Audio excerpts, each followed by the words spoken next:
तर नमस्कार मंडळी, माझं नाव आहे फार्मा बॉय आणि मी एक फार्मासिस्ट आहे. मी एका हॉस्पिटलमध्ये ॲज अ फार्मासिस्ट म्हणून काम करतो. जो काही माझा एक्सपिरियन्स आहे तो इंटरनेटसोबत शेअर करण्याचा ट्राय करतो, जेणेकरून येणारे जे कोणते हेल्थकेअरमधले काही मेंबर्स असतील त्यांना या माहितीचा थोडा होईना काहीतरी उपयोग होईल. सुरू करूया आजच्या एक्सपिरियन्सला. तर आजचा जो एक्सपिरियन्स आहे तो आहे ओव्हर स्मार्ट पेशंटबद्दल. आपल्या इथे जे आहे ते ओपीडीमध्ये एका पेशंटने व्हिजिट केली, जो की म्हणत होता, मी डॉक्टर आहे, मी इथे जे आहे ते म्हणजे माझी ट्रेनिंग झालेली आहे. इथे तिथे असे वेगवेगळ्या दवाखान्यांची नावे घेत होता मी. इथे सर्व्ह केले, तिथे सर्व्ह केले. सर्व प्रकारचा मी खूप जुना वगैरे डॉक्टर आहे. मला फार्मसीमधलं भरपूर ज्ञान आहे. तर काय झालं, त्याला पाहिजे होती अमॉक्सिसिलिन. अँटिबायोटिक आहे, विदाऊट प्रिस्क्रिप्शन मिळत नाही. डॉक्टरांना वाटलं गरज नाहीये, डॉक्टरांनी लिहून दिली नाही. पण तरी सुद्धा हा म्हणतोय की आपल्याकडे अमॉक्स आहे का, आपल्याकडे ॲझी आहे का, अशा प्रकारे. म्हणजे काही काही लोकांचं काय असतं की त्यांना फक्त एकच औषधाबद्दल जे आहे ते माहिती असते. अमॉक्स झालं, ॲझी झालं, अशा प्रकारचे अँटिबायोटिक एक एक दोन माहिती असतात.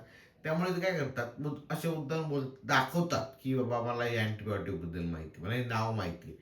तर त्यांना वाटते मला त्याच गोळीने फरक पडतो, मला तीच गोळी दे. आता हा डॉक्टर हा म्हणतोय की मला ॲझीज दे, मला त्याच गोळीने फरक पडतो. आणि म्हणतो मला एवढ्या वर्षाचा एक्सपिरियन्स आहे. आता मी त्याला एकदम पोलाइटली, एकदम शांतीमध्ये मी त्याला सांगतो की ही गोळी तुम्हाला जे आहे ते डॉक्टरांनी सांगितलं असेल की बाबा गरज, ज्यांना वाटलं असेल गरज नाही म्हणून नाही दिली, दुसरी गोळी दिली त्यांनी तुम्हाला. तो त्याच्यावर बसलाय अडून की मला हीच गोळी दे, मला हिनेच फरक पडतो मला. आणि मी त्यांना सांगतोय की त्रास होईल वगैरे वगैरे, पण तरी सुद्धा तो ऐकायला तयार नाही. तो म्हणतो मला सगळं माहिती आहे मेडिसिन बद्दल, हे ते, आम्ही लय जुने डॉक्टर आहे. मग मी पण थोडंसं त्यांना म्हटलं की तुम्ही जुने डॉक्टर आहे, तुम्ही जुन्या नॉलेज सोबत जे आहे ते आतापर्यंत सर्व गोळ्या घेताय. आणि प्रत्येक आता हे बघा, आता जास्त मी जास्त इथं स्वतःला ओव्हर स्मार्ट सांगत नाही. कोणतीही फील्ड असू द्या, स्पेशली मेडिकल फील्डबद्दल सांगतो, की प्रत्येक औषधाच्या ज्या गोष्टी आहेत ना, त्या एक टाइम टू टाइम चेंज होत असतात. मेडिसिनचे side effect over the period of time कळतात. त्यानंतर काही काही मेडिसिनचे काही प्रॉब्लेमॅटिक म्हणजे काही प्रॉब्लेम होऊ शकतो. अशा अशा गोष्टी जुन्या काळी आता वेगळे मेडिसिन चालायचे, काही त्यातले पण काही औषधं बंद झाली. त्यामुळे अपडेटेड राहणं गरजेचं आहे. पण तो माणूस काय की मला सगळं माहिती आहे, मला तीच गोळी पाहिजे नाही. आता मला सांगा, अँटिबायोटिक आहे, विदाऊट प्रिस्क्रिप्शन आम्ही त्यांना देऊ शकतो का? नाही देऊ शकत. मग एवढा जुना डॉक्टर असून देखील त्याला फक्त एक बेसिक गोष्ट माहिती नाही की विदाऊट प्रिस्क्रिप्शन अँटिबायोटिक जे आहे ते मिळत नाहीत. तर हा डॉक्टर झाला कसा आणि ह्याला डॉक्टर केला कुणी? हा प्रश्न डोक्यात येतो. त्यामुळे जस्ट बिकॉज आपण खूप जुने डॉक्टर आहे, आपल्याला खूप जास्त माहिती आहे, अशा संभ्रमात सध्या तरी कोणत्याच डॉक्टरांनी राहू नये.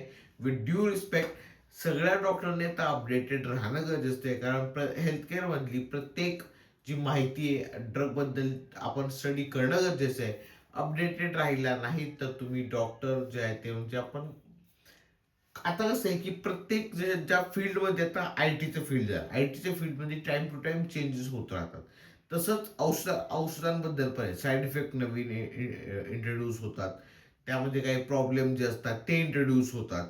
अशा प्रत्येक गोष्टीसोबत जे आहे ते आपण अपडेटेड राहणं गरजेचं आहे. पण हा हा माणूस कसा, मलाही अँटिबायोटिकनेच फरक पडतो. शेवटी तो घेऊन गेला.